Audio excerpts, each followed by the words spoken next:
What is up, everybody? We are back for episode 6, I think, maybe 5. I'm not sure. But I know we're losing track of the number of episodes because I know earlier today or earlier this week, Santino and I were shocked that we had not recorded the next episode and we had to do it now.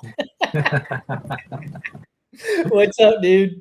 Hanging in there. How about you? Yeah, Friday be Friday. And I told you in the green room, I've got a new rule for myself, which is after 10 a.m. on Fridays, which is 10 a.m. Pacific. Business email comes in. I am not answering it. I will see you on Monday, and I'm going to protect my peace. I have to. Absolutely. Well, especially we got a 3-day weekend too now, so really it's see you on Tuesday. But it's Friday the 13th. Now, being a Jason, has this always been a big day for you? It's my favorite. I love it. My wife Heather and I, we got married on a Friday the 13th. So Awesome.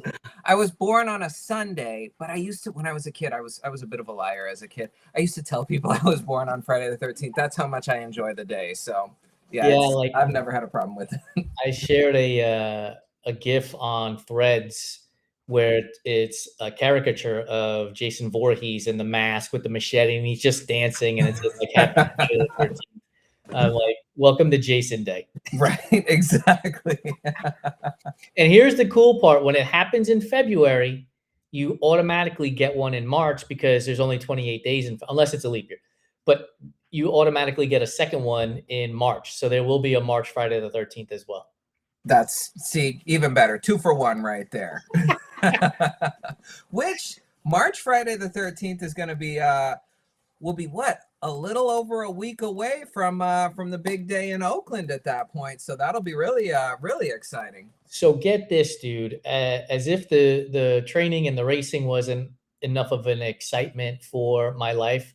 Our Ryan Reynolds, I play in his fantasy baseball league. He just threaded at me that draft day is March 22nd, which means I have to finish that marathon as fast as I possibly can so I can take a nap and then participate in the draft that night. Oh yeah, no, you can't auto draft. That's no. Yeah, we're gonna have to plan around that for sure. Yeah, I'll book my flight out on Monday because there's no way to try to fuck around with getting to the airport and all that stuff. Absolutely not. Absolutely. Especially if you're flying out of SFO. Come on now. Yeah. I don't have any. I got to look and see if there's any athletics. I know they're no longer in Oakland, but there's still a team there until they actually throw the first pitch in Vegas. So I'll maybe Brent Rooker or oh my goodness, what's the center fielder's name? I can't remember his name. But anyway, maybe that guy. I have to look. I have to get. My mission is going to have to be to get an Oakland Athletics player, a Seattle Mariners player, a Pittsburgh Pirate player, a San Francisco Giant player, and well, Indiana doesn't have a team. I guess the closest one will be a Chicago Cub. Yeah, Cubs, I'm assuming, yeah. Yeah. Oh, and Salt Lake City doesn't have a team. What's closest to there? The Rockies? Either Rockies or D-backs. One of those two. Yeah, I would rather go with the Diamondbacks because the Rockies already been eliminated from playoffs. Right. That was my biggest fear though as a Dodgers fan for the longest time, because that was sort of the trend. It was like, oh, watch the Dodgers win like 120 games and then get like eliminated by a Rockies team that like barely backed into the wild card or something. But I don't know that the Rockies will be even approaching a wild card anytime soon. They might set the record for most losses, which I think they came close to last year, right? Beating the White Sox. Did, right? Yeah. That's terrible. So speaking of baseball, Francisco Lindor, Corbin Carroll, and Jackson Holliday all have injuries on the hamate bone. They all underwent surgery. And it's funny, I'm bringing this up because we have been using the Alethea sensor to help us avoid injury. And I wanted to ask you, so get this, dude, one of the things about the Alethea sensor that I always tend to forget is turning it off. And so yes. It drains the battery every single time. So this past Sunday, I went to the beach like we always do to run. I was running 2 hours and 15 minutes or something in that neighborhood. And I get there, I put the belt on, I go to turn on the sensor, and it's got nothing. And I don't know if I'm happy or sad about this, because I don't know if you and I have talked about this or you've seen my post about it. I got my ass handed to me during this past run. It was so brutal, dude. I got to like mile 9, and it was as if my body was like in shutdown mode. Like it was like, "Nuh-uh, not today, Satan."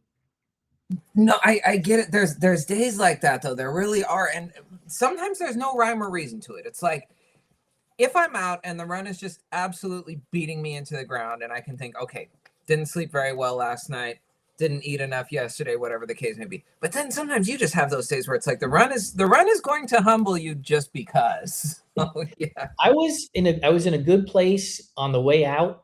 But here's the thing. So as you know, we don't use alarms in this house to wake up. And so when we get up, we drink coffee, get in the car, whatever. I usually start running about 9:30, 10 o'clock. Okay. And Yeah. so it's already warmed up. The humidity is already, the marine layer is gone. The humidity has replaced it. And I think that's the biggest thing, is that I am running in elements that I'm probably not as prepared for as I can be. So I always forget to bring um, salt stick. Mhm. The salt tabs.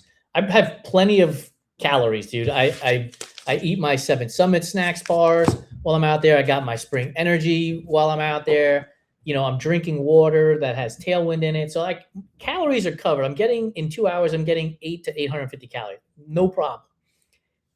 The biggest thing is the lack of electrolytes and the salt tabs, especially after the first 30 minutes. And this could just be all planning on my part. So I put a package of Tailwind in my handheld, and the first water fountain is about 30 minutes in. And my whole mindset is I've got to drink all of this initial handheld every 30 minutes, right? And so I down all 200 calories of the Tailwind with all the electrolytes by then, and now I'm only drinking water because I don't have a Tailwind replacement, and I don't have, Sure. you right? You see what I'm saying? Yeah. No, and that's now I don't know. Do you what do they call? Is it hyponatremia?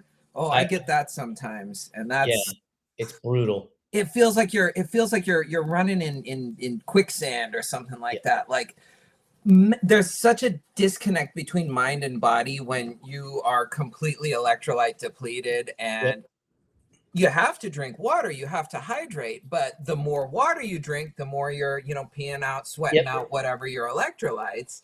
And yeah, you get to a point where, I mean, I've certainly had to, cut runs short, and you sit down and it's like, God, I don't feel so Yeah, great. But that's a huge component, really, is the electrolytes are just as important as really the hydration when you're talking about these long workouts. 100%. I mean, it's funny when I got to Lori, I sat down. She was like, "Are we gonna walk to the car?" And I was like, "I need to sit down. I need to drink water."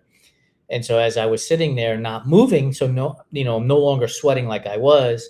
I think I had 1.5 flasks of or handheld fulls of water, and I ate the last gel, and like my body came back fairly quickly. In that scenario. We went up to the Java Man. We got coffee and Jarritos, and that sugar from the Jarritos was like, okay, right, I'm alive again. Um, but it's that fine balance of making sure that you're getting those electrolytes in, as well as calories. Like, and again, people talk about it all the time. Oh, make sure you have all these calories, and it's like, yes, that is absolutely important, but you cannot ignore the hydration side of it. And the hydration side isn't just drinking water. No, no. And that's where I'm saying a lot of times, well, not a lot of times, but there are times where drinking water is actually going to make matters worse. You have Yeah, to do something with some electrolytes in it. And it's much more of a balance than we care to think about sometimes, but that's it's a huge part of it. I know what was it yesterday? I had my long run, which it kind of sucked. But you have those as we were just talking about. yep, And usually after my runs I'll come in, and that's when I have my coffee. I don't like to drink coffee before I run, for not for anything, it's just I take pre-workout, it's whatever. I literally had to throw salt in my coffee, which I never do, but it's like I needed something then and there where, yeah, it was, and that's not, like I said, not something I normally do. It's okay. I know it's a method some people like, but I was just sitting there, doing the pour over thing, and I'm staring at, we have like a little salt cellar on the windowsill in the kitchen, and it's like, nope, doing it. It perked me up. It did. So, but yeah, you really do have to kind of take these things into account. And of course, it's not just sodium. It's magnesium, potassium, it's all the shit. Oh yeah. So that is where now I have not been drinking Tailwind lately. I actually picked up recently at GNC. Is it Bucked Up does like a bootleg version of Tailwind, which has a few more calories. So I was like, okay, let me give this a try. But yeah. I should be ashamed of myself. I got it, but I'm not using it. So I need to actually give it a try. But it is one of those things, the Tailwind specifically, because you are getting the calories, you're getting the carbs, and you're getting the electrolytes. It's do you remember back in the day, you of course played sports as well, it wasn't regular Gatorade, it was that kind of like thick Gatorade. It was by Gatorade. That's essentially what Tailwind kind of is now. So, walk me through this pre-workout thing. Do you do that on race day too, or do you just do it during training? No, I take pre-workout on race day as well. You take pre-workout on race day, and what's in it? It's like a lot of caffeine, and then there's a beta alanine as well, and some of your vitamins and stuff. Now, what I haven't been doing, because I've been taking Reds, but I notice it's not as helpful. So right now I'm mixing Reds in with my pre-workout, but usually what I'll do is the nitric oxide. So that's like the component in Reds that you're getting from like beets or, whatever. A lot of this stuff, it's more psychological than anything else. But I will add nitric oxide to my pre-workout. It's supposed to help with circulation, things like that. And again, I don't know if it's just, a psychological effect or if it really does help. But I find that for whatever reason, I don't deal with nearly as much muscle fatigue when I'm taking that. So I'm gonna start adding that back into my pre-workout routine as well. Had I known you were using that, we would have called this show The Fast and the Furious. You could have been like Dom. Right. But seriously, when you're racing a marathon, even for training runs, like, do you have to like mentally tell yourself hold back? Because like when you take pre-workout, at least for me, I never got the jitters. Like I wasn't shaky or anything like that by any means, but your body's raring to go. So like, do you have to like force yourself to push it even slower? And how does that work for you? Not being funny, but I'm probably a little too caffeine dependent. I know they say, what is it, like 400 milligrams a day for most adults is supposed to be the limit. That's breakfast for me usually. So I'm not going to say it doesn't affect me, but I definitely don't get like so wound up that like I can't hold back a little bit. And of course there's varying degrees of pre-workout as well. Yeah. It's anything with more than about 300 milligrams I'll be careful with. But at the same time, it's not enough to really have me, just totally going all out. Yeah, I mean, I'm drinking a cup of coffee on the drive to the Strand for our long run days. I run at night now, so like I've been caffeinated all day, so I'm not worried about like going to the start line. But one of the things I've been thinking about is the Goo coffee gels, and taking one of those right before the start, maybe like 5 or 10 minutes before the start. Yeah. And I need to start incorporating that into the drive to the beach, so that like before I start that long run, so that if my body is revolting against that caffeine, that I'm prepared, that I know it before race day happens, and it's like, oh shit, where's the porta-john at mile 2? Right. And it's interesting. Now, do you normally take a goo or any sort of a gel before you get out there, or is this just something you're going to start trying? No, I have been doing it for a while. So spring makes 100 calorie gels like everybody else. Goos are normally 100 calories too. Like most of these brands are 100 calories.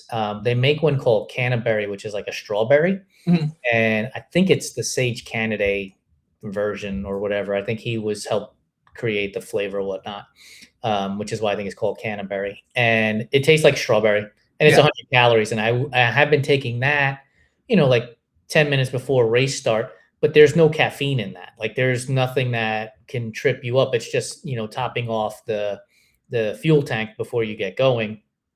But using caffeine with the coffee goo gels, that's something that I need to train with starting now so that I don't have that issue. Yeah, and that's interesting. I hadn't even really thought about that because I generally opt for the gels with caffeine in them. But now I'm wondering, I may try some of the, I guess, decaf gels before I get out there just to see. Like I said, I've been working on gut training this whole time, and I think that was also kind of part of the reason. It was just a comedy of errors, my run yesterday, but I definitely kind of got to the point where I've never been able to stomach more than about 3. It doesn't matter what distance I'm running. 3 gels is about the limit. And then my stomach's like, you give me one more of those, we're going to have a problem. That's usually when I'll switch to, I have the little mini Sour Patch Kids or, whatever that I'll carry with me as well. But I would like to, you see some of these people, they can take 7, 8 gels over the course of a marathon. It's like, God, I couldn't imagine that much sustained energy. So let's see, for me, and maybe this is just coming from the ultra running background where you're moving slower. And so you can consume this stuff and break it down and process it. But I've been trying to get 3 to 400 calories an hour on these runs. And the 7 Summit Snacks bars, I think, are 170. I usually use the mint or the coffee, and those are about 170. And then Tailwind has 200. The Spring Energy, the acai one, is 250 calories, and the applesauce one is 180 calories. So, like, I don't need to carry 8 gels, don't get me wrong, but I'm still getting in 3 to 400 calories an hour to help fuel me, and super carb heavy, super carb loaded. And so adding in a coffee or a caffeine gel during the event has never been a problem for me. That's never sent me to the bathroom. So the caffeine kicks in and I'm fine with it. My fear is that, like, my body has already evacuated everything from breakfast, and now all of a sudden here comes this, 100 calorie, and I think the gels from Goo are 50 milligrams of caffeine, maybe 100. All of a sudden here comes this immediate spike, because it's not like drinking coffee where you're sipping it for 30 minutes. It's right in you, and my body can be like, yo, what's up? Yeah, and I believe you're correct. I just picked up a case of the, what is it, triple berry or whatever goo, and I'm almost positive they're 50 milligrams each, which, that's like a soda or something. But like you said, a soda, you sip on it over the course of, Right. 15 minutes or something, whereas this, you're getting it down in a few seconds. I did, in the swag bag for Phoenix a couple months ago, there was these little like caffeine pouches, but don't Like recommend those. Goo? Yeah, like you park it in the corner of your mouth like a dip. Yeah. But don't recommend those, because they were like 200 or whatever, which it's like that. What I could see the utility in something like that, but it's like you said, if you're plugging along and, even if you're just totally gassed, that's not really going to do anything other than kind of throw your whole nervous system off if you're getting that much caffeine that quickly. So Who is the sponsor? Zyn? shit, I'm gonna have to look them up now. They looked Dude. like it came in a little like Like tin, or not tin, but like the circular thing, Skull. like a Zyn. Yeah, exactly. That's so crazy though, because if you think about, like, that's not a time release pouch. No, so like no. if you were a person who, like, I get, heavy saliva while I'm running. And so, like, my mouth is constantly generating saliva, which means every time I'm swallowing, like, it's pulling that shit into me. Yep. So I could get all 200 milligrams in like 10 minutes. And Absolutely. and be a fucking airplane flying at that point. Yeah. Well, it's like I said, I see the utility in it for something like if you were running more like middle distance or something like that, and you just need that whatever to step on the Yeah. gas at the very end, right on. But yeah, I don't recommend it for, I mean, and again, I guess if you got maybe a mile or so to go, you're right at the end of the marathon and you're really struggling, whatever helps you get across the finish line for sure. But You know mid what's good for race, that? I'd avoid it. Cliff makes a mocha gel that has it's super fucking tasty, but it has a ton of caffeine in it too. So like if you're down to like the last 2 or 3 miles, like that's your turbo boost option as well. As it's good. My biggest problem is it's so viscous. And Mm-hmm. when you open it up and you go, you're gonna wear it, right? Because you're running and trying to end Yeah, up wearing a lot of it. like the goo, the liquid energy pouches, I think they're called, where it's a little bit bigger. Yeah. They're pretty tasty, but yeah, try taking one of those while you're running. Come on, you have to stop. You're either gonna end up wearing half of it or you're gonna choke yourself. So. I thought about this on Sunday, dude, because you say you only drink out of the Dixie cups from the aid station. Like, I was so dehydrated, and I was thinking to myself, if I didn't have my handheld here, and they were and somebody handed me a Dixie cup, like that would be totally fucking useless. I might as well just like drink my own sweat right now. I start out pretty well hydrated. That's the thing. So again, going back to the pre-workout before a race, I'll usually do like at least a liter bottle of water. Of course, you're waiting in line for the porta potty and everything Yeah. beforehand, and then like last thing before I'm heading to the corral, mix my pre-workout in with that water and just slam it. Um, I don't know that that's the smartest strategy, but this is just what's worked for me. So I'm carrying a fair amount of water with me Yeah. into it. By the time my hydration levels start to feel a little depleted, just stay topping up with the little bits of water here and there. I find that if I have too much access to water, for lack of a better term, sometimes it will have the opposite effect where I'll drink a little too much and then you're looking for a bathroom. Yeah. So yeah. Have you ever had the pee while you've raced a marathon? I don't think I've raced a marathon where I haven't stopped to take a pee break before. Okay. Yeah, the only I reason I'm not, because a did. liter is a lot Okay. of water. Yeah, yeah. Well, yeah, and that's the thing. After hour and a half, 2 hours, it's like, okay, yeah, it's time to take a break. But again, Yeah. you're adding 2 minutes to your time, if that. Yeah, yeah, So yeah. if it And you're was, if it sweating was most of that, and you're sweating a lot of absolutely. that liquid out anyway. So it's not like you're stuck in traffic and you can feel your bladder building up and the pressure, and you're like, oh my God, I'm gonna pee for 5 minutes. I mean, a couple of minutes and you're on your way. Absolutely, absolutely. Yeah, and that's the absolute worst when you're sitting in traffic and you have to pee. I hate that. Um, but yeah, it's never been, such an issue, at least not for me anyway. Like I said, I don't know that it's the smartest strategy all around, but Yeah. it's just what's worked for me before.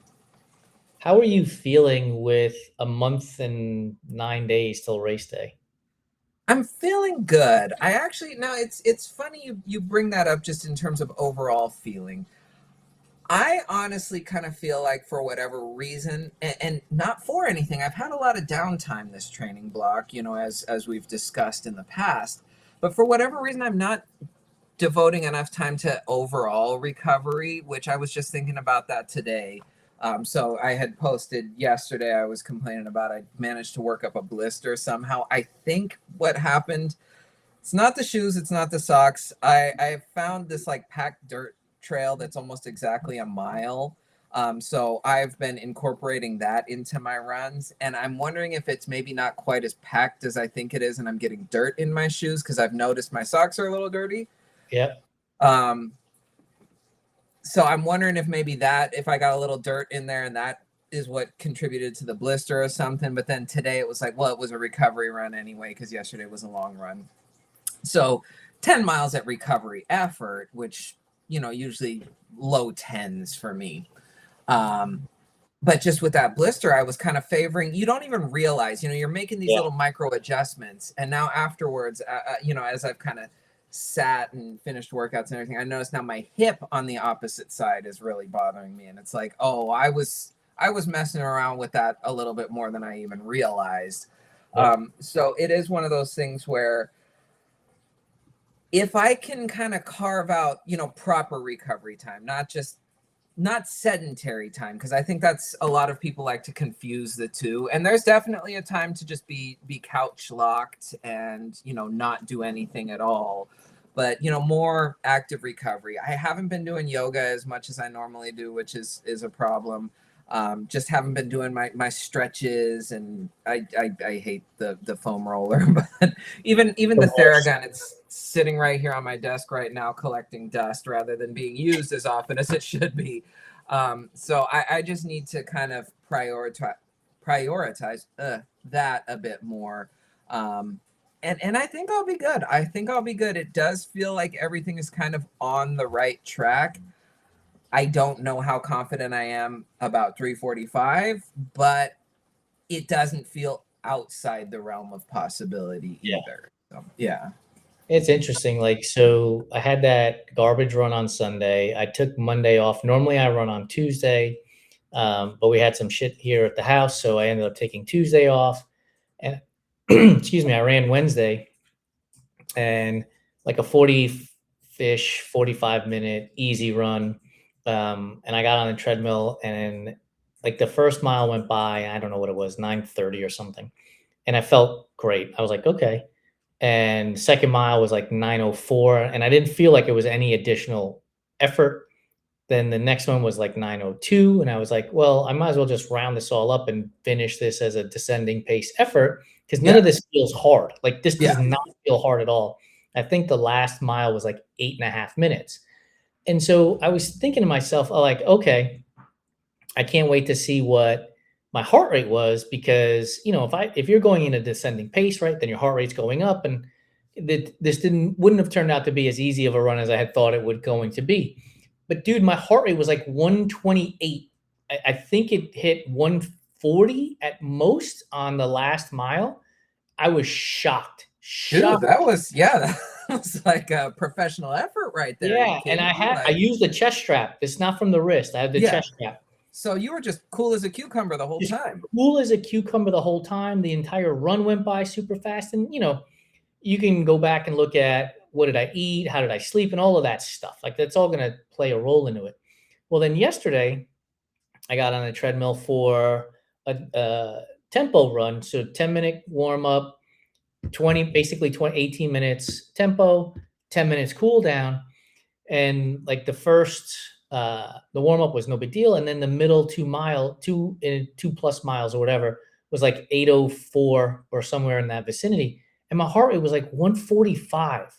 And I was thinking to myself, well, shit, dude, if this is the fitness you're displaying now, where you're running 8-minute miles at what amounts to high zone 2, low zone 3, maybe you've got a chance at having a good marathon. Oh no, I think so. I mean, that's you're good as gold right there. If you're able to kind of maintain that level for the next month and 9 days, I don't see any issue with hitting your goal right then and there. It's like I said, and we've discussed this. We discuss this pretty much weekly. The main thing for me is that what is it, mile 17, 18 that I sent there.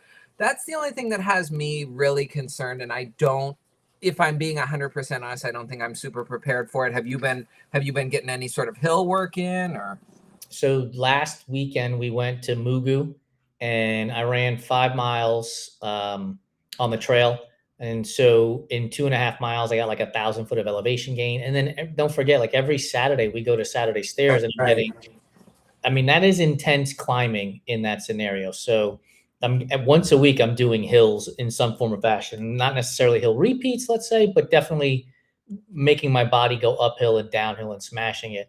So it's not to say I'm not concerned about it, because at that point, if you're trying to run hard, trying to run uphill for what amounts to a mile-ish or so is not going to be easy by any stretch of the imagination.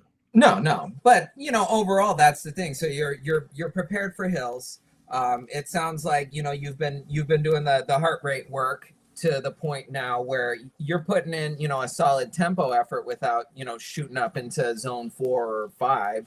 Um, I I have every confidence in the world that you're gonna just absolutely crush this thing. I'm glad you do because I'm like, as we're talking, I'm like, holy shit, it's a month and 9 days away or whatever. And my God, am I gonna have enough miles in me? Am I gonna do this? Am I gonna do that?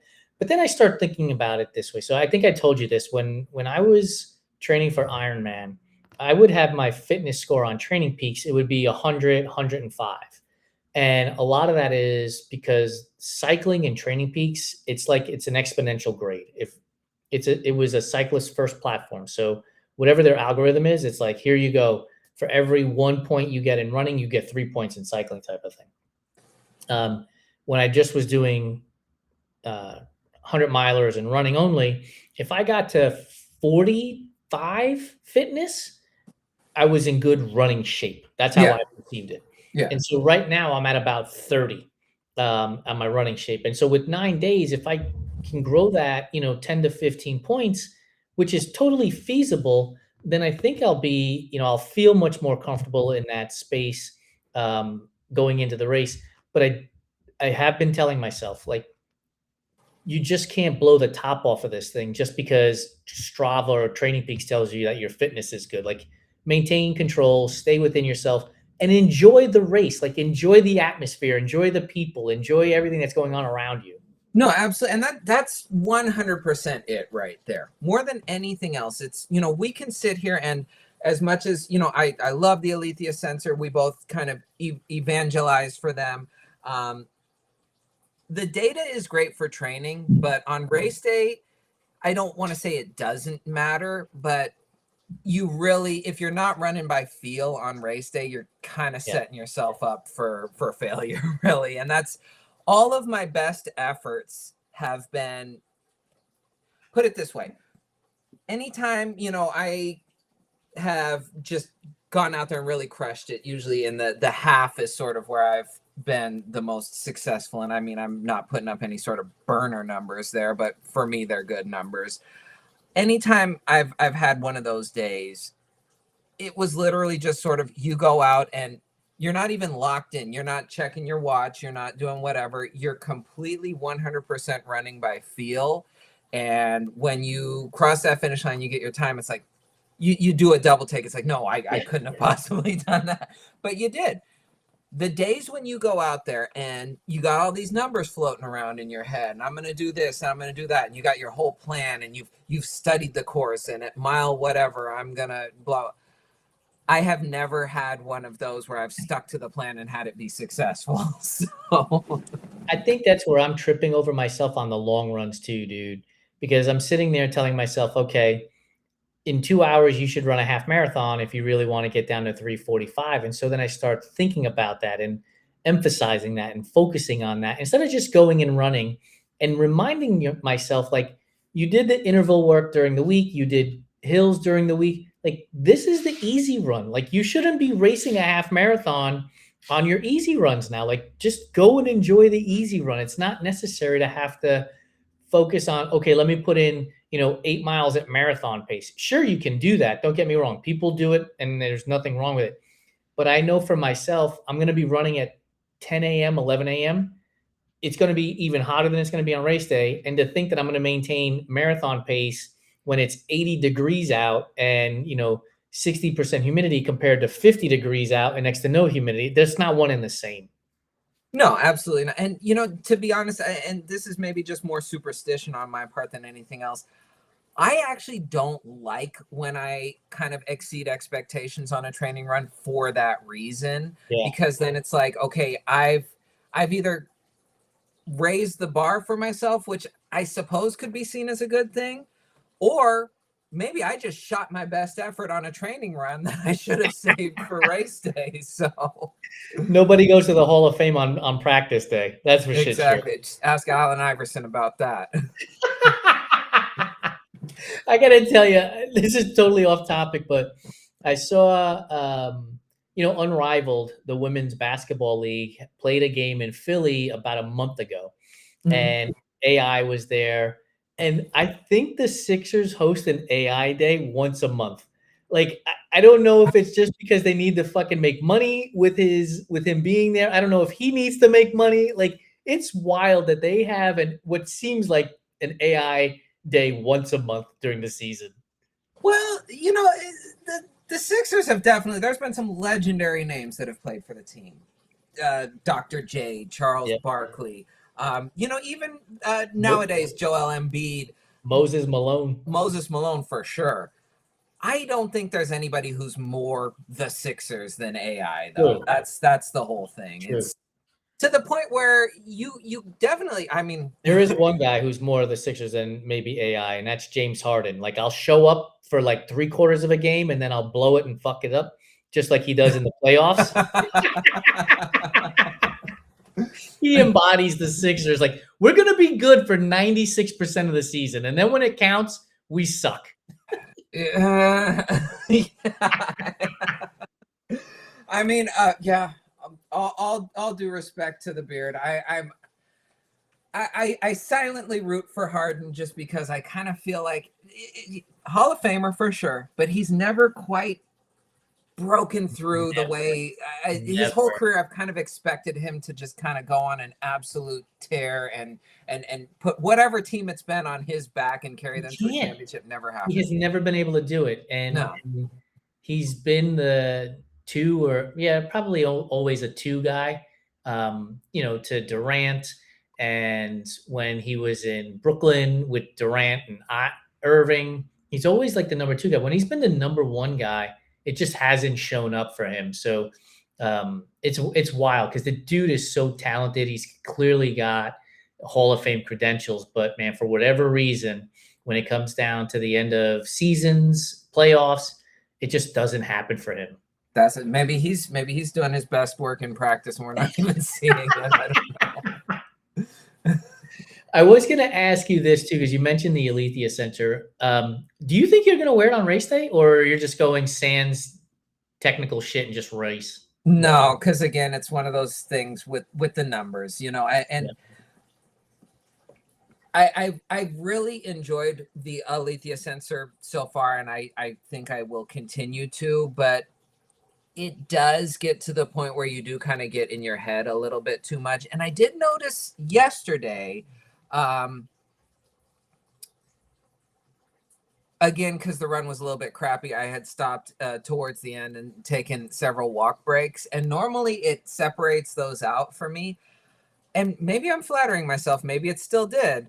But, oh, boy, my score was not what I was expecting when I got back in. And maybe it's because I took too many walk breaks. But there is something about when the run is humbling you already, the Alethea Center humbles you a little bit more. Yeah, I don't think I'm going to wear it on race day either. I won't wear a chest strap because I honestly, like, if I'm racing, like, what am I going to be like? Oh no, my heart rate is too high. I can't do this anymore. Like it's race day. It is what it is. Recovery is going to be another, week after that. So I don't concern myself with heart rate data or stuff like that when it comes to race day. So I don't think I'll wear the belt either. And then that also then lends itself to maybe I'm not carrying my phone, and it's not like the phone it doesn't weigh 10 pounds, but it is something that's there. And if I don't have to carry my phone with me, then I probably won't either. I carry my phone on race day, but it's more just a music thing, and just because I carry my phone on all of my runs. Yep. But yeah, it's really, and maybe this is the wrong approach on my part, but it sounds like you are kind of looking at it the same way. It's the kind of thing where I don't necessarily need the data when I'm actually out racing. I need it leading all the way up to it. Even my watch, I check it for, essentially heart rate, just if I feel like I'm putting in too much of an effort and I get some sort of confirmation from my watch, it's like, okay, let me back off just a little bit here. And then, towards the end, when it really kind of becomes a slugfest, it gives you an estimation. And everyone listening, don't go by Strava, don't go by your watch. I promise you, whoever has plotted out the course, they know more than your watch knows. So if you think, 100%. it was 0.25 miles longer. No, it wasn't. You Right. weren't running. The You were making it harder for yourself. But that is, that's literally the only data. It's like, okay, I know I'm getting closer now. And even that, you got the markers on the side of the course. Yeah. So it's not super necessary. But I just find race day itself, all the data is going to do is muddy the waters for Yeah. you.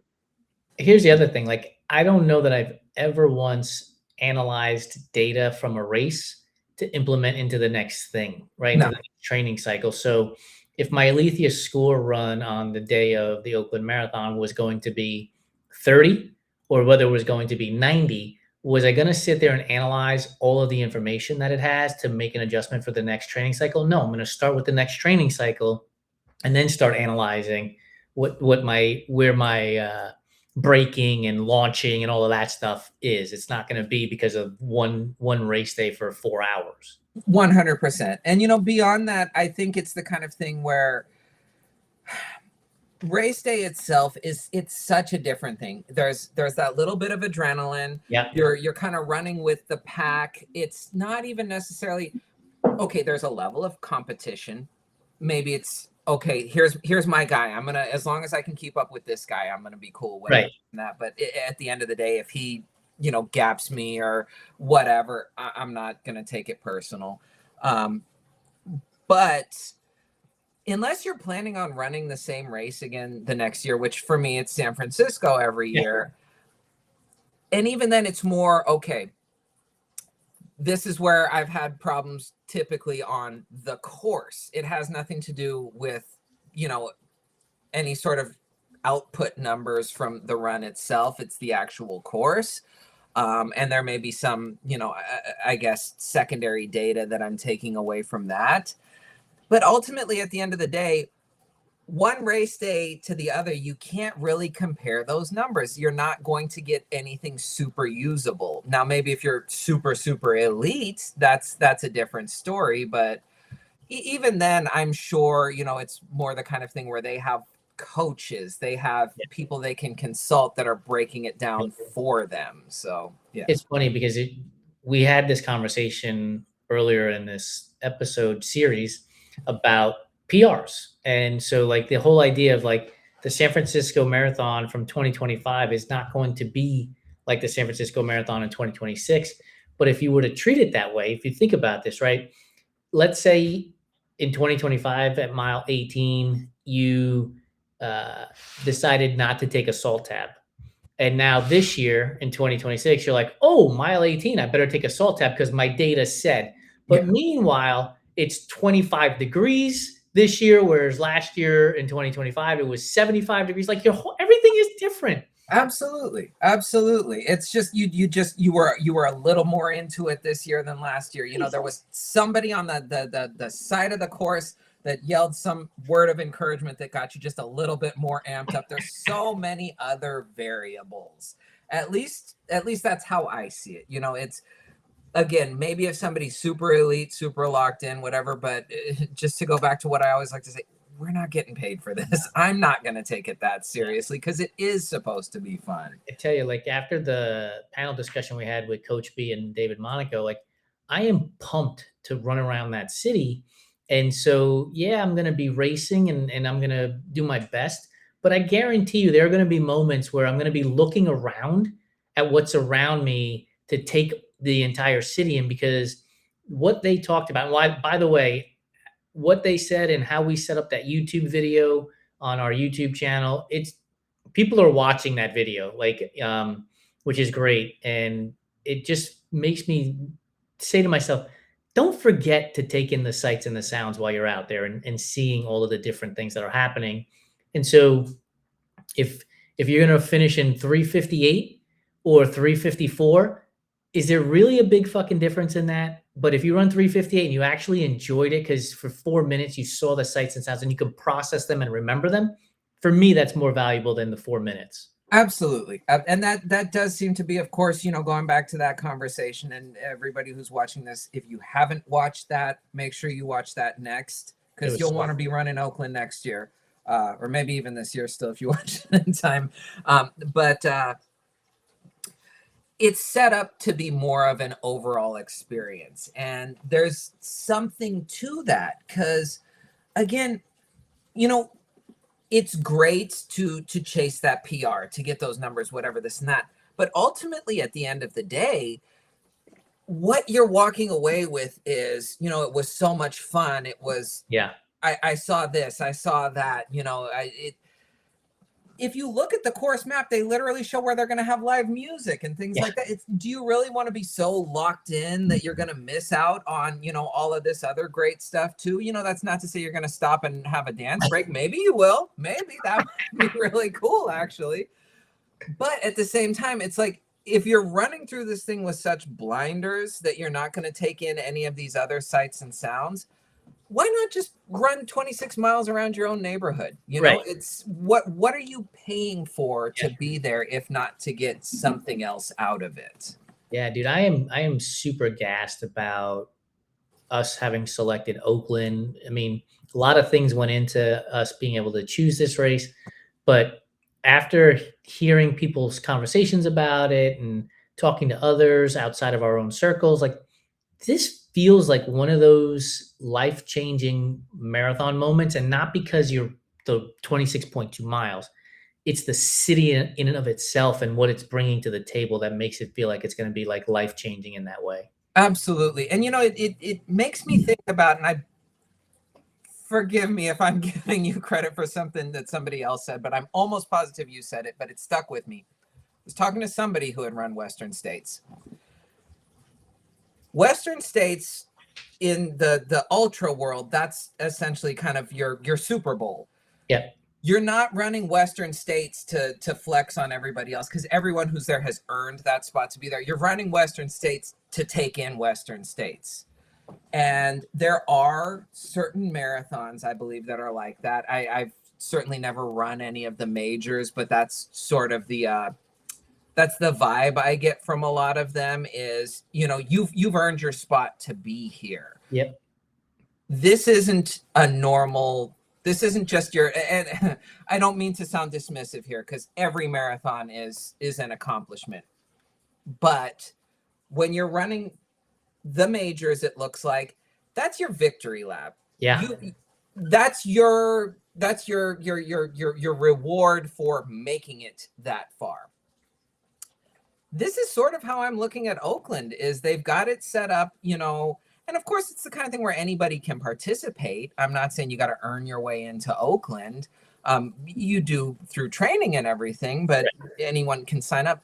But they've got it set up in such a way that this is not just any old run. This is a celebration. This is, you know, you're supposed to be out enjoying yourself while you're there. And if you're there kicking your own ass and, you know, just hating life because, oh, I need to take, you know, 30 seconds off my PR or whatever, you're kind of doing it wrong. I hate to pull the, you know, real runner talk here.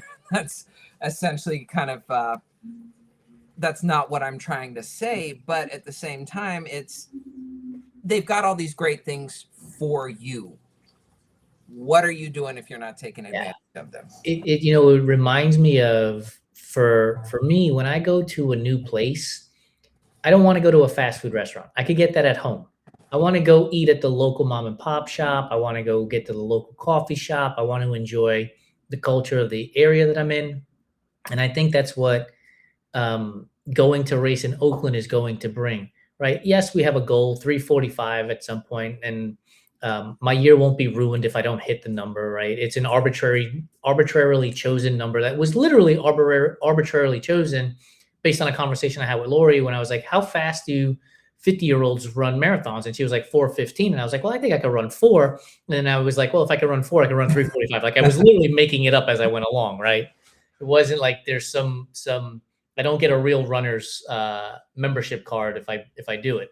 And so I'm not losing sleep over it in terms of time, but I want to go to the city and I want to take in the marathon the same way as if I was to go visit a new city and I would visit the local pizza shop and the coffee shop and all the other stuff I talked about. Like, that to me is going to carry a boatload of weight which is what also would get me to go back to do it because the experience was great, right? I'm sure there will be people who run Oakland for the first time and set a PR and think to themselves, I'm going to go back because I did PR that. No, and no shade on them. That whatever your valid reason or whatever your reason to go and do the event, it's valid. But if I can say, hey, I ran 4:02 and yeah, I was 17 minutes off of a goal or whatever, but I remember seeing this bodega and I remember this choir group at, the corner of this and that. Like that to me has a lot of value to it as well as whatever the time and pace was. Oh, 100%, 100%. And I think it's one of those things too, where especially being Oakland, I'm reminded of the Oakland Coliseum. I'm reminded of going to A's games and Raider games and especially Raider games.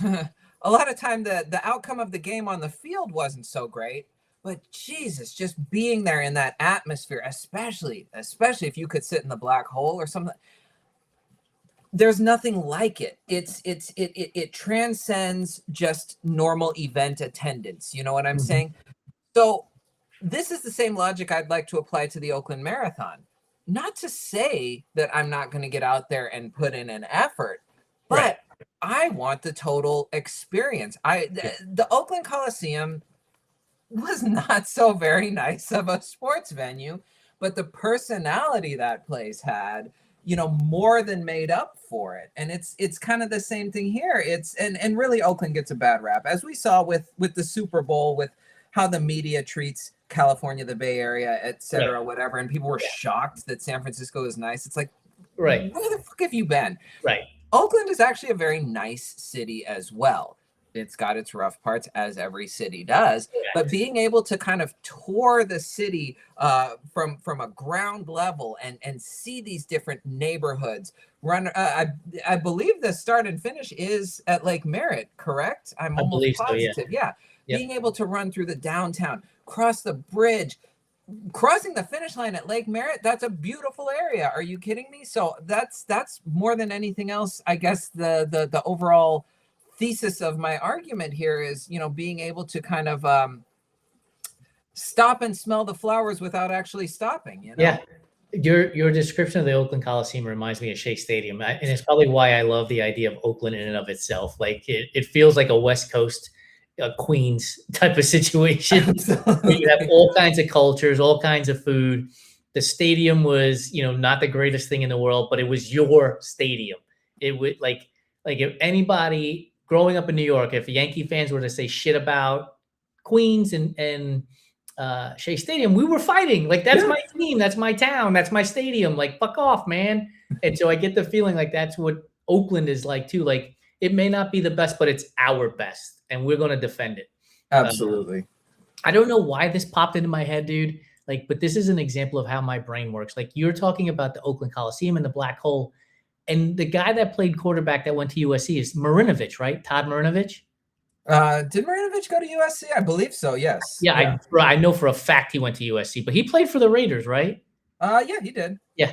I don't know. Like, for some reason, you said black hole, Oakland Raiders, and my brain and not great. Like, immediately, I was like, Todd Marinovich. Yeah. I mean, I was. If I'm thinking Raiders and not great, I'm remembering the Jamarcus Russell days. But, oh God, that was something. He went to LSU, right? Jamarcus Russell did go to LSU. He was kind of a rock star at LSU too. Yeah. That was the messed up part. Dude was a tank. He was probably better physical to be like a defensive edge rusher than to be a quarterback, because that dude was a tank, man. Yeah. No, for sure.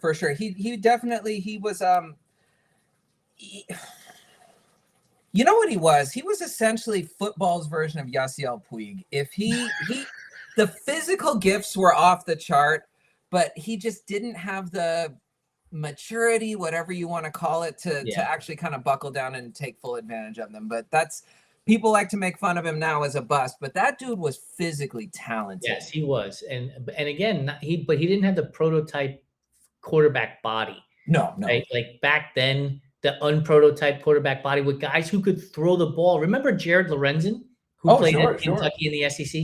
Like that dude, like if you put a picture of him up and we're like, this guy's going to be a starting quarterback in the NFL, you'd be like, hell no, not a chance, right? But the guy could throw the ball. He was smart enough to read defenses, and he had the talent. I don't know how the hell we went from Oakland Marathon to Jamarcus Russell and Jared Lorenzen, but right. Welcome to our brains, people. Exactly. What do you got coming up for the next couple of weeks? Where are you at for training cycle? Training wise right now, like I said, I'm kind of I'm nursing that blister. So I got one more day on my schedule this week, and then I'm taking Sunday off. And there's a bike race that goes right through our neighborhood. So oh, really? I may have to swap tomorrow and Sunday. We'll see. I'm probably just going to get out the door a little bit later, give them a chance to kind of clear everything out. It's really cool. It's I mean, literally 1 block over from my house is one of the kind of main drags, so you can kind of go out and see people. It's the American I should know this. American Diabetes Association puts it on. I can't think of the name of the actual race though. Interesting. Yeah. But other than that, I'd say my next long run's probably going to be my 20 miler. I may have to go get some new shoes before then. But other than that, I'm pretty much kind of on autopilot from here on out. As long as I get the 20 miler out of the way, like I said, I'm flirting with the idea of throwing a 22 miler in as well, Yep. which I would have time for. But other than that, it's really going to be kind of a holding pattern for me until about a week out, and then start the taper, which we all know what a fan of that I am. But I'm feeling pretty good overall, awesome. Especially considering what a mess this training block started as. So. Yeah. Well, I mean, you literally just came off of running Mesa. It was Mesa, right? Phoenix. And so like you had a couple, 3 weeks, and all of a sudden here you are firing it up again. So, and your body needs rest, your mind needs rest. Simultaneously, I'm guessing, right, you're fighting with yourself like, oh, I should be this far into the train because there's only but so many weeks left. And I mean, it's going to be what it's going to be at this point. Like, I don't foresee myself getting up to a 20 miler at this point. And I don't know that I need to. I think like with back-to-back runs that are, hour and then like a 2 hour, 2.5 hour, and then an hour kind of thing, or the other way around. Like I'm okay with that. Like I don't need to, because most people will do a long run, 20, 22 miles, and then they're not doing a run the next day. They're going for a walk. So if I'm doing 15 miles on one day and 10 miles the next, I'm happy. I'm not going to worry about it. And it all evens out when you do it that way, really. Because I know yesterday I did 17, and then today 10, but it was a recovery run. So I don't want to be that person, because I hate those people. And if you're that person, I am talking directly to you. Look at me right now. I'm not going to sit here and be the one that's like, oh, well, it doesn't count because blah, blah, blah. And you took walk breaks and pace and whatever. It all counts. There's no such thing as garbage miles. But at the same time, if you're doing a 10 miler one day and a 15 miler at, a higher sustained level of effort, that's just as valid as doing a 20 miler at, close to marathon pace, and then a 5 mile recovery run the following day. Honestly, and I would say this to people too, right? Like, if you're running in that scenario where you're doing essentially what amounts to back-to-back long runs, like you're not getting full-on recovery. And so that second run, your body is beat up still. And so like if you do a 20-mile run on Saturday, let's say, and then Sunday you do a 5-mile easy run where you're incorporating as much walking as you possibly can as well. Like those are not one and the same in that sense. Like the 20-miler is the meat of it, and then the 5-miler is, just to bring it back down. But if you're going 15 fairly intense and 10 fairly intense, like that's you without recovery from that 15, like that next 10 is going to be hard. It's gonna be absolutely really hard. Well, and that's the thing, a 10 miler at, a solid marathon pace on fatigued legs, that's Probably really, I and of course it depends on the individual, but that's probably more of an ideal situation just in terms of seeing where you're at fitness wise. So Yeah, I mean, one of the things I'm going to try to do this week is make Tuesday, because Wednesdays I have to teach. Do Tuesday, like get in, 5 or 6 miles in the morning, and then get another 5 or 6 miles in the evening, and start doubling up on that. So maybe do that Tuesday and Thursday to get the double up day in there, and then make the long run on Sunday again, and just keep kicking out the miles. I mean, for me, honestly, the mental side, the mental aspect that I want to work on when it comes to the running is not, I want to be physically capable, because I know that I am.